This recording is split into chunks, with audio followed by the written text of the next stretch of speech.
he slammed himself onto the blades of their guards while shouting the name of Emperor Xiao Qi.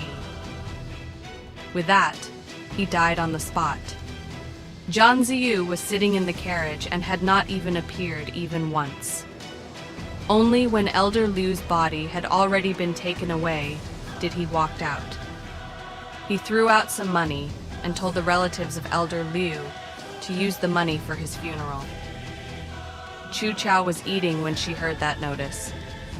Ping'an had told her this information cautiously, and even then, hearing that, Chu Chao's hand trembled so hard that half her soup spilled out from her spoon. After that, she thought over that incident for a long time. After the incident about Elder Liu was spread throughout the entire Tang Empire, there was a huge upheaval. All kinds of scholars gathered at Tangjing.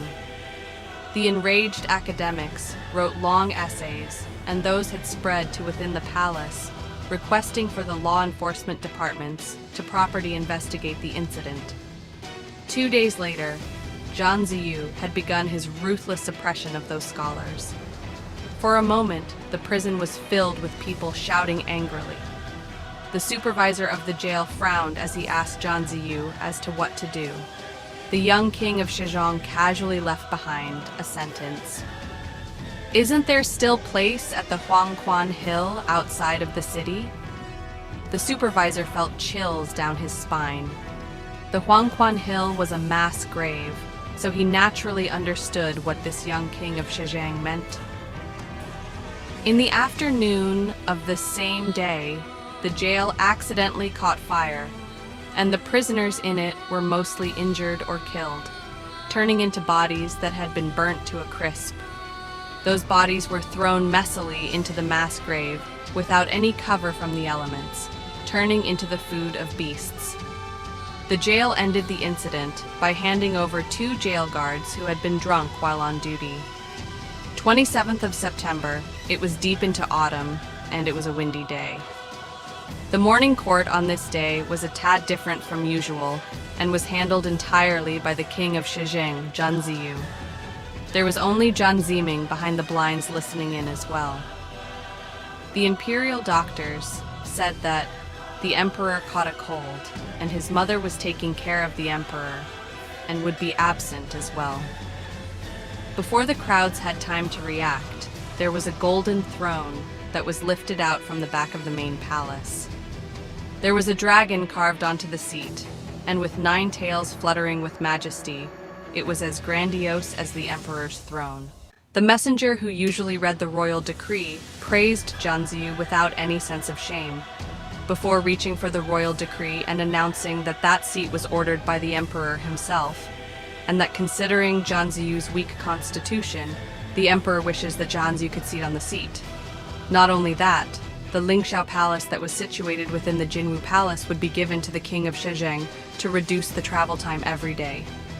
Zhang Ziyu seemed to be reluctant at receiving this honor, but after the crowd convincing him for a while, he sat down on the new throne. At one glance, it was hard to tell which seat was the actual throne. On that night, after Chu Chao put down a letter she had just read, she heaved a sigh before telling Tai Yu, "Go back and look after the emperor. The time is near." In the middle of the night, 3 days later, a loud cacophony erupted in Jinwu Palace. Those who were deep in their slumber were rudely awoken as the officials and civilians rushed out of their home and looked at the origin of the noise.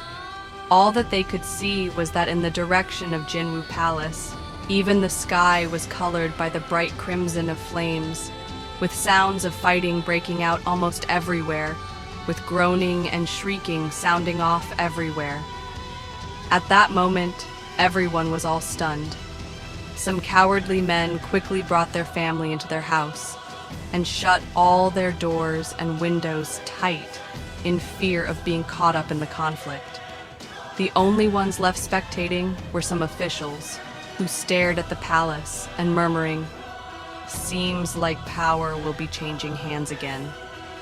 At midnight, the palace gate had been opened up, In a gown of blood, Lu Yunqi rushed out with his 3,000 elite soldiers and informed Chu Chao, who was standing before the Tai'an gate. "Lady, we had already taken over the Lingxiao Palace." Under the pitch-black backdrop of the sky, Chu Chao's dark maroon clothes seemed to merge into the night. On her clothes, there was a golden embroidery of the Mandarin duck, and her jaded, light complexion stood out in the jet darkness, her beautiful features shining through the fog of the night like a lighthouse. Behind her, there were the 10,000-strong Shuli soldiers. Completely calm, He Xiao sat on his warhorse and guarded by her side.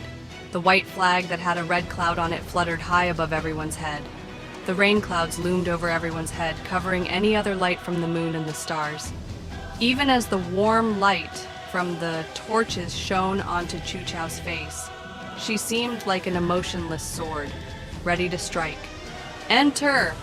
Her cold voice softly sounded off, yet it was firm and pierced into everyone's ears.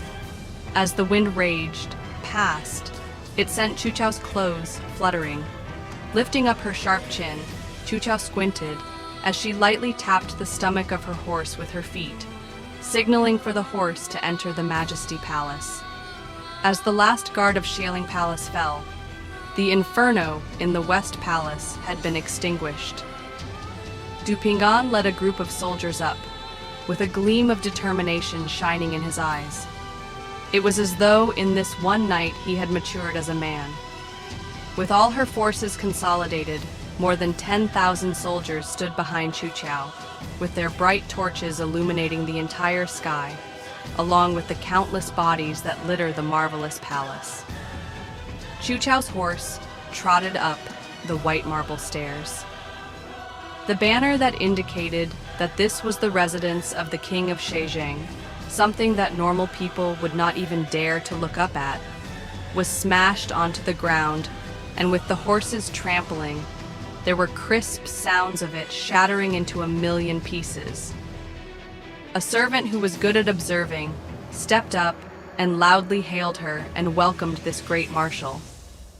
Seeing him, Chu Chao stepped on his back without reservation, using him as a step to get off the horse as she paced toward the palace. The palace door suddenly opened as she was welcomed with a wave of cold wind that was infused with incense, sending her maroon cape fluttering in the wind. Her sword, that hung at the waist, gleamed with a lethal coldness that seemed to pierce deep into her enemies' hearts. In the empty hall, Zhan Ziyu sat alone, and it was like the two of them had returned to those days when the man in a green blouse sat on a wooden wheelchair while facing the crashing waves of the rivers.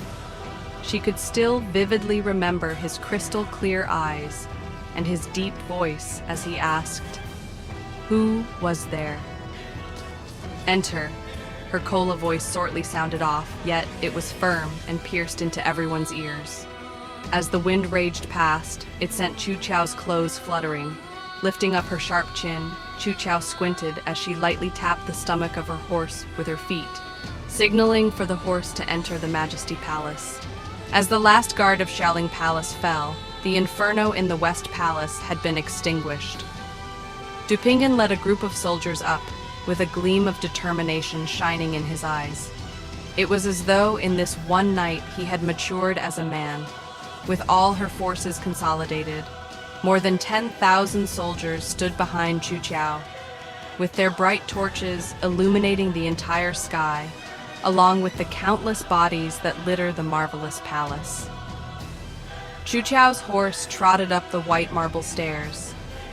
The banner that indicated that this was the residence of the King of Shizheng, something that normal people would not even dare to look up at, was smashed onto the ground, and with the horses trampling, there were crisp sounds of it shattering into a million pieces. A servant who was good at observing stepped up and loudly hailed her and welcomed this great marshal. Seeing him, Chu Chao stepped on his back without reservation, using him as a step to get off the horse as she paced toward the palace. The palace door suddenly opened as she was welcomed with a wave of cold wind that was infused with incense, sending her maroon cape fluttering in the wind. Her sword, that hung at the waist, gleamed with a lethal coldness that seemed to pierce deep into her enemies' hearts.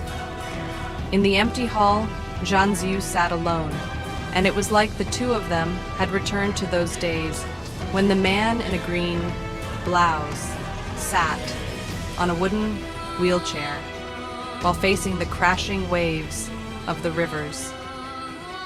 She could still vividly remember his crystal-clear eyes and his deep voice as he asked, "Who was there?"